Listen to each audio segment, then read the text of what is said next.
Bonjour. Aujourd'hui, j'ai décidé de vous parler de ressources humaines.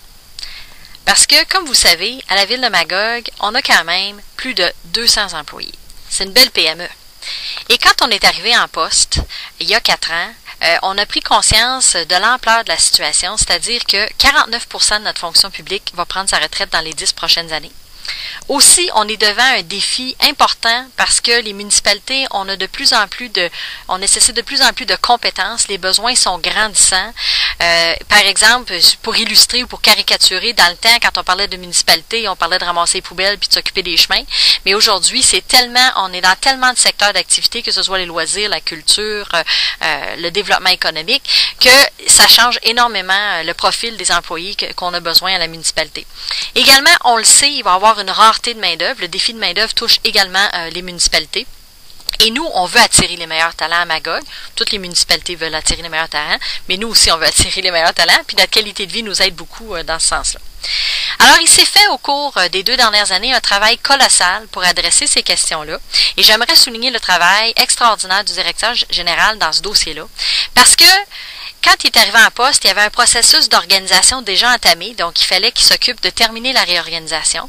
Par-dessus le marché, ça prenait des descriptions de tâches, un processus d'évaluation, il fallait briser les silos pour que les gens travaillent en équipe, mais surtout, il a piloté tout un exercice de valeur qui a été fait avec les employés.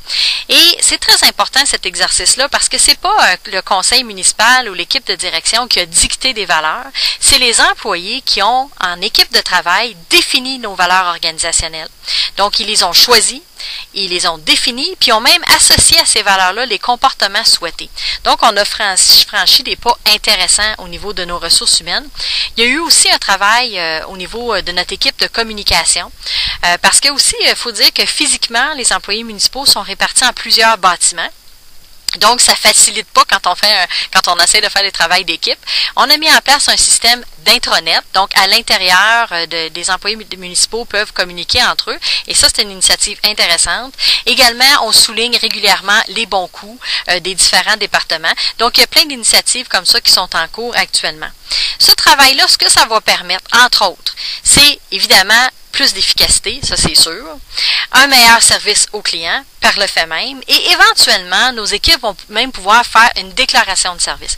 Quand on parle d'une déclaration de service, vous avez vu ça entre autres dans les centres de santé, les centres hospitaliers, ils ont fait ça eux, des déclarations de service, c'est de dire par exemple qu'on s'engage dans tel délai à fournir tel type de service. Donc, ça va vous permettre les citoyens aussi de voir un petit peu à quoi vous attendre au niveau des services municipaux, puis d'adresser les problèmes. Quand ce travail-là va être terminé, on va avoir changé complètement la culture organisationnelle, puis on va avoir de quoi être fier, parce que ça va être un très bel héritage pour les gens qui vont nous suivre. Alors, je voudrais profiter de cette capsule pour remercier sincèrement les employés, les remercier pour votre ouverture, votre implication, et surtout parce que je sais que vous avez Magog tatoué sur le cœur. Donc, c'est droit devant, chers citoyens et citoyennes, que vous êtes les grands gagnants de ce travail et que nous allons avoir la meilleure équipe pour vous servir.